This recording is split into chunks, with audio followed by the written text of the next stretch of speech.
पर हाम ने क्या करा, अपने फादर को नंगा देखा और बाहर जाके अपने भाइयों को बताया। लेकिन वो दोनों भाई समझदार थे, उनके अंदर स्वभाव झलकता है परमेश्वर का। वो उल्टे चले और चादर ढांक के बाहर आ गए। इसका परिणाम किसने भुगता आपको पता है? कनान ने भुगता। आपको पता है कनान के अंदर कितनी जातियां रहती थी? जब भेजे गए और वो गुलामी में रहा, अनाथ वंशियों की गुलामी में, कभी इसकी गुलामी में, कभी उसकी गुलामी में। ये श्राप जो दिया गया था, उसके कारण जो उन्होंने गलती करी थी वो कनान ने भुगती। तो शापित हो गया।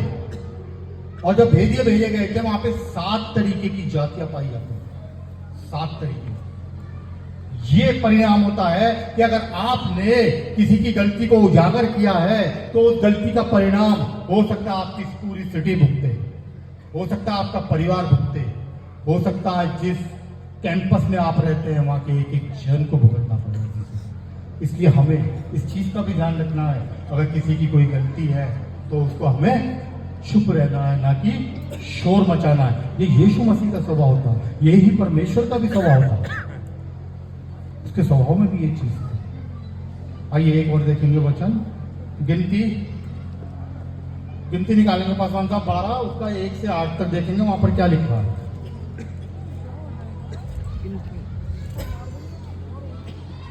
मूसा ने एक कूशी स्त्री के साथ विवाह कर लिया।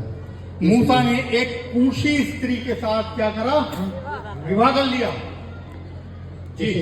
इसलिए मरियम और हारून उसकी उस अविवाहित कूशी स्त्री के कारण उसकी निंदा करने लगे। उसके ये दोनों बहन और भाई थे, हारून और मरियम, और ये क्या करने लगे? उसकी निंदा करने लगे, निंदा करी उसकी जी। उन्होंने कहा, क्या यहोवा ने केवल मूसा ही के साथ बातें की हैं? क्या उसने हमसे भी बातें नहीं की? क्योंकि उनकी यह बात यहोवा ने सुनी। मूसा पृथ्वी भर के रहने वाले सब मनुष्यों से बहुत अधिक नम्र स्वभाव का था। इसलिए यहोवा ने एकाएक मूसा और हारून और मरियम से कहा, तुम तीनों मिलाप वाले तंबू के पास निकल आओ। तब वे तीनों निकल आए। तब यहोवा ने बादल के खंभे में उतरकर तंबू के द्वार पर खड़ा होकर हारून और मरियम को बुलाया। अतः वे दोनों उसके पास निकल आए। तब यहोवा ने कहा, मेरी बातें सुनो। यदि तुम में कोई नबी हो तो उस पर मैं यहोवा दर्शन के द्वारा अपने आप को प्रकट करूँगा या सपने में उससे बातें करूँगा। परंतु मेरा दास मूसा ऐसा नहीं है। वह तो मेरे सब घरानों में विश्वास योग्य है।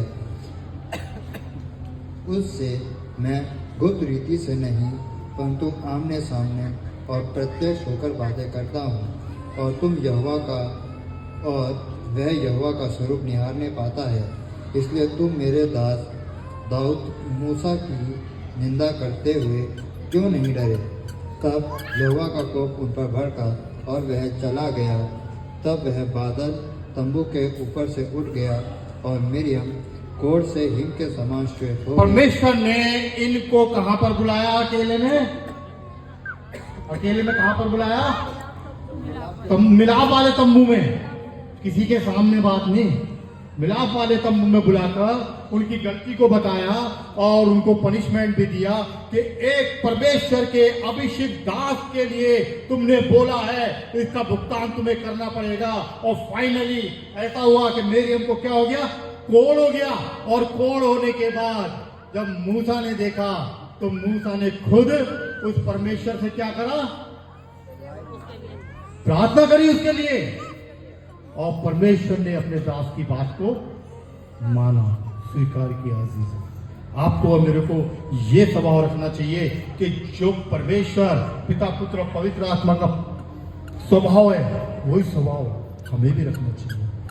इस चीज को लेके एक बात और है, जब दाऊद ने बतशेबा के साथ विवाह कर लिया या अपना लिया उसे, उसके बाद उसके एक बेटा उत्पन्न हुआ जो पहला बेटा था, है और वो क्या हुआ था उसका? वो मर गया था। आपको पता है दाऊद के काम की सजा जो उसने गलत काम किया था किसको भुगतनी पड़ी? उसके बेटे को। परमेश्वर ने उससे कह दिया था कि ये तेरा बेटा मरेगा क्योंकि तूने जो गलती करी है उसका खामियाजा यही भुगतना पड़ेगा। और दाऊद इस बात को अच्छी तरह जानता था कि मैं कुछ भी कर लूं इसे तो मरना ही है। और जब वो मर गया तब दाऊद उठा, नहाया, खाया, पिया और पहले जैसा हो गया। अजीजों, आपकी मेरी गलतियों को, आपके मेरे गुनाहों को मेरा परमेश्वर हमेशा अकेले में हमें बताता तूने ये गलती की है, ये गुनाह किया। हमें उस परमेश्वर को समझना चाहिए कि वो हमसे क्या चाहता है, कैसा जीवन चाहता है। वो अपनी सामर्थ को व्यर्थ नहीं जाने देना चाहता। वो चाहता है कि आपको और मेरे को उसकी सामर्थ मिले जिनसे हम लोगों के लिए उन सारे कार्य को कर पाए। Praise God. आइए अपने सरों को झुकाएंगे और प्रार्थना।